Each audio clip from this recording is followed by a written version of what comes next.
কি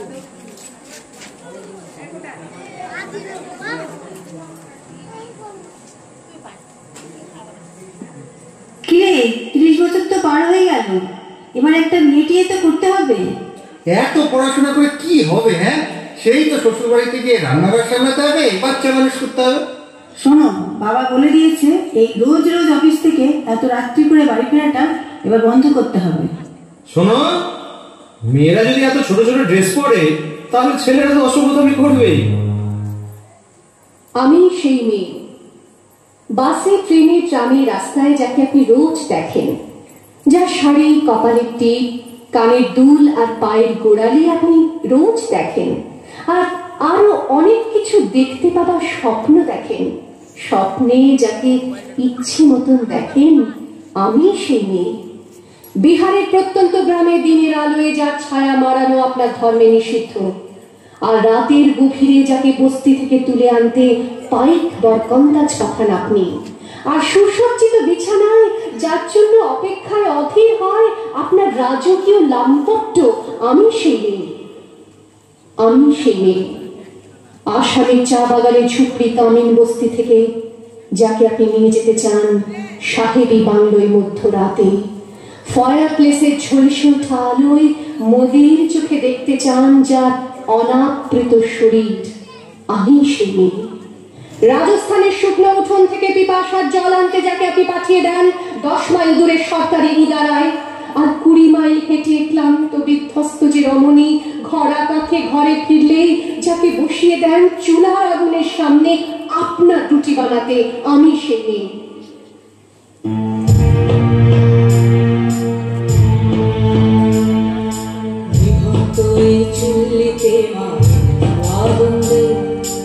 আরেকটু কাল বেঁচেই থাকি বাঁচার আনন্দে, বিভক্ত এই চুল্লিতে আনন্দে, আরেকটু কাল বেঁচেই থাকি বাঁচার আনন্দে।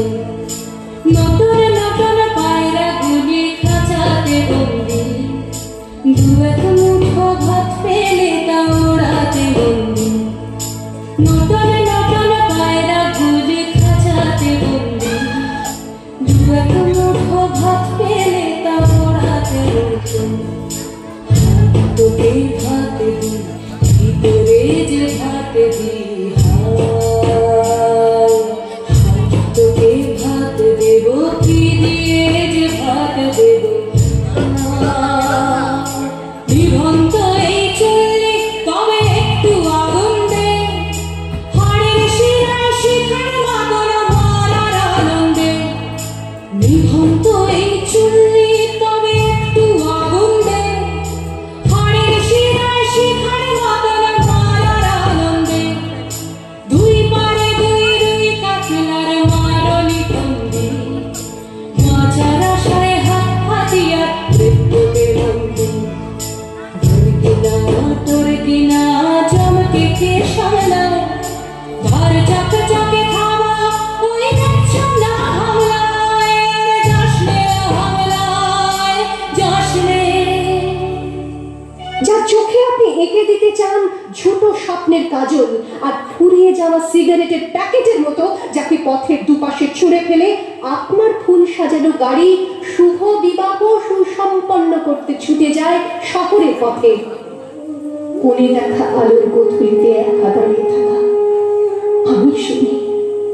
আমি সেই মেয়ে, আমাকে দেবতা যাকে ক্ষমা করেন না, অহংকার আর শক্তির দ্বন্দ্বে যার গর্ভে রেখে যান কুমারীর অপমান, আর চোখের জলে কুন্তি হয়ে নদীর জলে ভাসিয়ে দিতে হয় কর্ণকে, আত্মযোগে।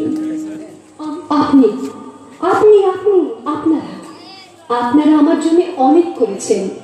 সাহিত্যে, কাব্যে, শাস্ত্রে, লোকাচারে আমাকে মা বলে পুজো করেছেন, প্রকৃতি বলে আদিক্ষেতা করেছেন। আবার শহরগঞ্জের কানাগলিতে ঠোঁটে রং মাখিয়ে কুপি হাতে দাঁড় করিয়ে দিয়েছেন। হ্যাঁ, আমি সেই একদিন হয়তো অন্য কোনো একদিন আমার সমস্ত মিথ্যে পোশাক ছুঁড়ে ফেলে দিয়ে আমি হয়ে উঠবো সেই অসামান্য। খোলা চুল, মেঘের মতো থাকবে আমার খোলা পিঠ, দু চোখে জ্বলবে ভীষণ আগুন, কপাল ঠিকরে বেরোবে ভয় ভয়ঙ্কর তেজস্বী, হাতে ঝলসে উঠবে সেই খড়গ, দু পায়ের উপরে বেজে উঠবে রণদুন্দুভি, নৃশংস অট্টহাসিতে ভরে উঠবে আকাশ। দেবতারাও আতঙ্কে স্তব্ধ হয়ে বলতে থাকবে, বলামি পুত্র ভাং ঘোরাং মুক্তকে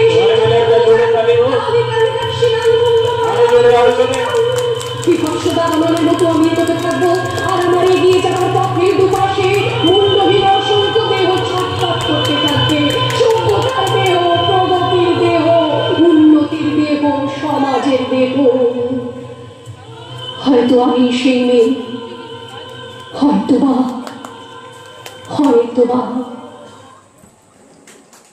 সুন্দর অসাধারণ অসাধারণ নৃত্য।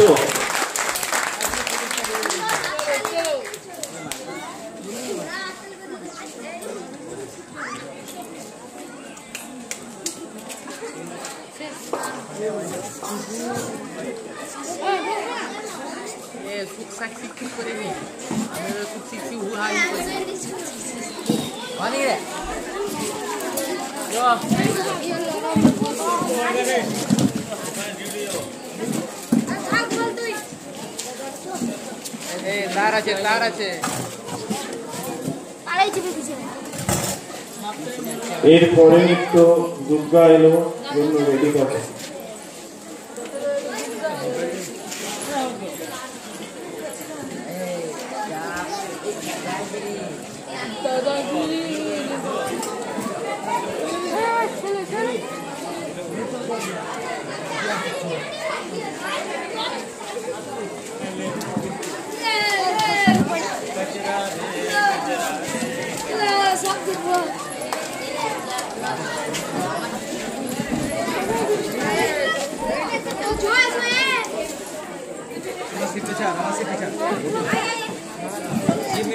তোরা নিচে তারাগুলো দেখবি কিন্তু আমি বলে দিই, তোরা পেছনে যা,